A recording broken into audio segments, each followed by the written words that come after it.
World campus connect May 2 Kannur hotel sky pearl, May 3 Kozhikode Hyson heritage. ഇന്ന് May ദിനമാണ്. ലോക തൊഴിലാളി വർഗം തങ്ങളുടെ അവകാശങ്ങൾക്ക് വേണ്ടി പോരാടി അവകാശങ്ങൾ നേടിയെടുത്ത ഏറ്റവും ചരിത്ര പ്രാധാന്യമറിയിക്കുന്ന ദിവസമാണ് മെയ് 1. ലോകത്തെമ്പാടുമുള്ള തൊഴിലാളി വർഗത്തിൻ്റെ ആവശ്യങ്ങളും അവകാശങ്ങളും പരിപൂർണമായി നിഷേധിക്കപ്പെടുന്ന ഒരു കാലഘട്ടത്തിലാണ് ഇന്ന് മെയ് ദിനം ആഘോഷിക്കുന്നത്. ഇന്ത്യയിലും എല്ലാ നിയന്ത്രണങ്ങളും കോർപ്പറേറ്റുകളുടെ കൈകളിലായിരിക്കുന്ന ഒരു കാലമാണ്.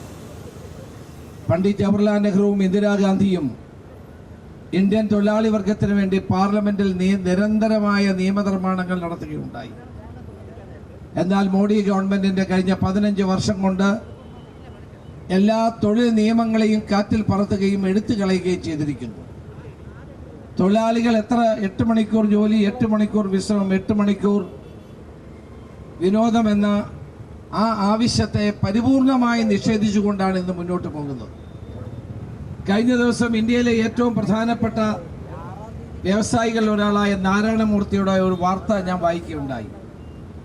അദ്ദേഹം പറയുന്നത് തൊഴിലാളികൾ 14 മണിക്കൂർ എന്തുകൊണ്ട് ജോലി ചെയ്യുന്നില്ല എന്നതാണ്. 14 മണിക്കൂർ ജോലി ചെയ്യാത്ത തൊഴിലാളികളെ പറ്റിയാണ് നാരായണമൂർത്തി എന്ന IT മേധാവി, IT സ്ഥാപനത്തിൻ്റെ ഉടമ വിലപിക്കുന്നത്. അതുമാത്രമല്ല,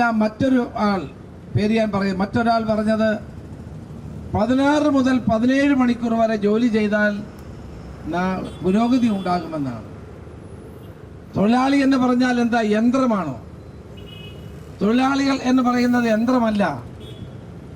അവർ ലോക തൊഴിലാളി വർഗം നേടിയ 8 മണിക്കൂർ എന്നുള്ള ഏറ്റവും പ്രധാനപ്പെട്ട ആവശ്യങ്ങളെ ഇന്ന് ചവിട്ടി മെതിക്കത്തക്ക നിലയിലാണ് കോർപ്പറേറ്റുകൾ ഇന്ത്യയിൽ പ്രവർത്തിച്ചുകൊണ്ടിരിക്കുന്നത്.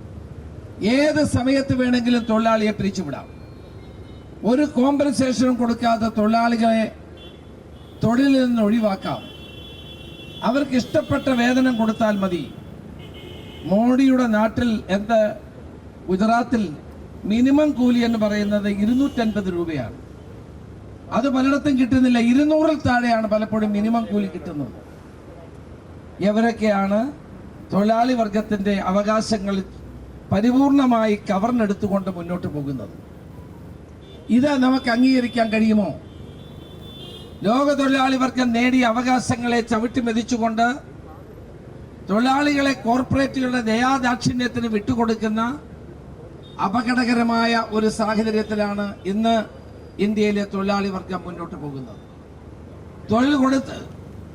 കൂലി കൊടുത്തില്ലെങ്കിലും പ്രശ്നമില്ല, പരാതി പറയാനുള്ള ഇടമില്ല, ലേബർ കോടതികളിൽ പോയാൽ പരിഹാരമുണ്ടാകുന്നില്ല, അഡ്ജുഡിക്കേഷൻ കോടതികളിൽ പോയാൽ പരിഹാരമുണ്ടാകുന്നില്ല, ലേബർ കോർട്ടുകൾ നോക്കുകുത്തികളായി മാറുന്നു. തൊഴിലാളികളുടെ അവകാശങ്ങൾ കവർന്നെടുക്കുകയും തൊഴിലിടങ്ങളിൽ തൊഴിലാളികളെ ഭീഷണിപ്പെടുത്തുകയും സമ്മർദ്ദത്തിലാക്കുകയും ചെയ്യുന്നു എന്നുള്ളതാണ് ഏറ്റവും പ്രധാനപ്പെട്ട കാര്യം. ഇന്ന് IT മേഖലയിലെ തൊഴിൽ സമ്മർദ്ദം കാരണം ആളുകൾ ആത്മഹത്യ ചെയ്യുന്നു. എത്രയോ ചെറുപ്പക്കാരാണ് ഇന്ന് ആത്മഹത്യ ചെയ്യുന്നത്. അവരുടെ ജോലി കൂടുതൽ കൊണ്ടാണ്, ഭാരം കൊണ്ടാണ്, ജോലി സ്ഥലത്തെ സമ്മർദ്ദം കൊണ്ടാണ് അവര് ഈ പ്രവർത്തനവുമായി മുന്നോട്ട് പോയി ഈ ആത്മഹത്യയിലേക്ക് പലപ്പോഴും അവർ തള്ളിവിടുന്ന സാഹചര്യം ഉണ്ടാകുന്നത്. പല സ്ഥലത്തും ചെറുപ്പക്കാർ ആത്മഹത്യ ചെയ്യുന്നതിന്റെ കാരണം ഇതാണ്. ജോലി സ്ഥലത്തെ സമ്മർദ്ദം, സംരക്ഷണമില്ലായ്മ. തൊഴിലാളികളാണ് അവരും. IT മേഖലയിൽ പണിയെടുക്കുന്നവരും തൊഴിലാളികൾ തന്നെയാണ്. പല മേഖലയിലും തൊഴിലാളികൾക്ക് സമ്മർദ്ദം കാരണം തൊഴിൽ ഇട്ടിട്ട് പോകേണ്ട സാഹചര്യം വരെ ഉണ്ടായിക്കൊണ്ടിരിക്കുകയാണ്. അതുകൊണ്ട് നമ്മുടെ ആരാധ്യനായ നേതാവ് ശ്രീ K. കരുണാകരൻ തൊഴിലാളി വർഗത്തിന് വേണ്ടി ജീവിച്ച നേതാവാണ്. അദ്ദേഹം തൊഴിലാളി പ്രവർത്തകനായിട്ടാണ് രാഷ്ട്രീയ ജീവിതം ആരംഭിക്കുന്നത്. അതുകൊണ്ട് തന്നെ INTUC-യുടെ സ്ഥാപക നേതാവ് എന്ന നിലയിലും കേരളത്തിലെ തൊഴിലാളി വർഗത്തിന്റെ പരമോന്നതനായ നേതാവ് എന്ന നിലയിലും അദ്ദേഹത്തെ എന്നും ജനങ്ങൾ ബഹുമാനിക്കുകയും തൊഴിലാളി വർഗം നെഞ്ചോട് ചേർക്കുകയും ചെയ്തിട്ടുണ്ട്. അദ്ദേഹത്തിന്റെ ഈ പ്രതിമയ്ക്ക് മുമ്പിൽ നിന്നുകൊണ്ട് ഈ മെയ് ദിനത്തിൽ നമുക്കൊരു പ്രതിജ്ഞ എടുക്കാം. കോർപ്പറേറ്റുകളുടെ മുതലാളിമാരുടെ സമ്മർദ്ദങ്ങൾക്ക് എതിരായി ഇന്ത്യൻ തൊഴിലാളി വർഗത്തെ അണിനിരത്താൻ നമുക്ക് ഒരുമിച്ച് പ്രവർത്തിക്കാമെന്ന് മാത്രമാണ് എനിക്ക് സൂചിപ്പിക്കാനുള്ളത്. ഇവിടെ ഈ പരിപാടി സംഘടിപ്പിച്ച ശരത്ചന്ദ്ര പ്രസാദിനെ, ചന്ദ്രൻകുട്ടി ഉൾപ്പെടെയുള്ള എല്ലാ മരിയാപുരം ശിവകുമാർ എന്നാണ് പേര്, മരിയാപുരം സ്ഥലത്തിന്റെ പേര്, മരിയാപുരം ശ്രീകുമാർ ഉൾപ്പെടെയുള്ള എല്ലാവരെയും അഭിനന്ദിച്ചുകൊണ്ട് ഇന്ന് ഈ മെയ് ദിന പരിപാടി ഔപചാരികമായി ഉദ്ഘാടനം ചെയ്തതായി അറിയിക്കുന്നു. നമസ്കാരം. ജയ്.